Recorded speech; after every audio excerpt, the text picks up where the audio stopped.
Welcome to my poster. Today I will guide you through the experiments that allowed us to establish a link between mutation in CEP290, a ciliary protein, and Wnt signaling. The primary cilium, also known as the antenna of the cell, is an ubiquitous organelle essential for signaling in the cell. Many pathways have been linked to the primary cilium, such as sonic hedgehog and Wnt signaling, although this last one is still controversial because the primary cilium seems to have more a fine-tuning role in this pathway than a direct role.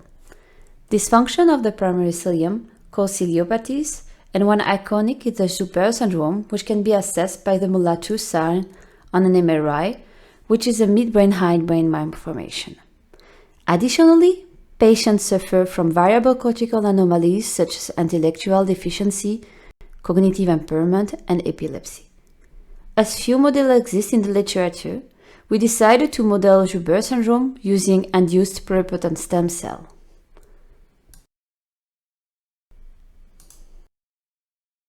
Induced pluripotent stem cell were CRISPRed for CEP290, a gene where mutations have been implicated in Joubert syndrome. We then differentiated the cells into cortical neural stem cell because of the role of the primary cilium in signaling and the few signaling cues that are required for this protocol. We studied the neural differentiation, potentiation, and deciliation. Additionally, we were also interested in the function of CEP290 in neural stem cell, and for that, we studied the interactome of CEP290. We confirmed by Western blot the absence of CEP290 in two mutant clones. The current protocol should give PAXIS and FOXG1 positive neural stem cell for forebrain neural stem cell, and what we observe is that the wild type had a skewed differentiation and only produced PAXIS positive cells and not FOXG1. Contrarily, the mutant lines, which differ only by a small deletion on CEP290, express both PAXIS and FOXG1. At the neural stage, we could observe that the neuron differentiated with this protocol expressed peripherin for the wild type and not for the mutant, and indicating that our wild type had a biased differentiation to our peripheral state instead of a forebrain state. This lack of differentiation has been described in the literature, and we decided to uncover this problem by adding a Wnt inhibitor, XIV939, at early stage of differentiation, as it was already published. We could restore the propensity of our wild-type cell line to produce forebrain by expressing PAXIS and FOXG1 markers, but also they produce less peripheral neurons, as you can see in the picture at the neural stage. On the contrary, the mutant cell line always appear to produce forebrain with or without Wnt signaling inhibitors. In the team, we are interested in the primary cilium. We decided to study this organelle using staining of the cellular body with IL-13B and staining of the base of the cilium with pericentrin.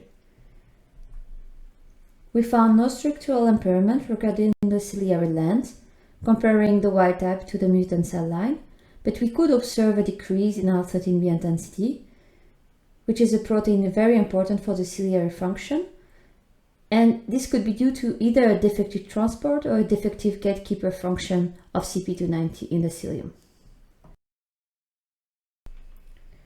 As in the literature, CEP290 function in neural stem cell was not very well described, and the function of CEP290 seems to be cell type specific, we decided to look for interactors.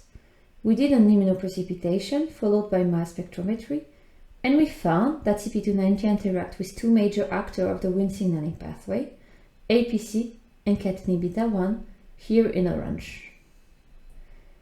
This data was confirmed by Western blot. We took the RP1 cells as a control, and as you can see here, the interaction of CEP290 and catenin beta 1 seems to be much more stronger in NSCs than compared to RP1 cell.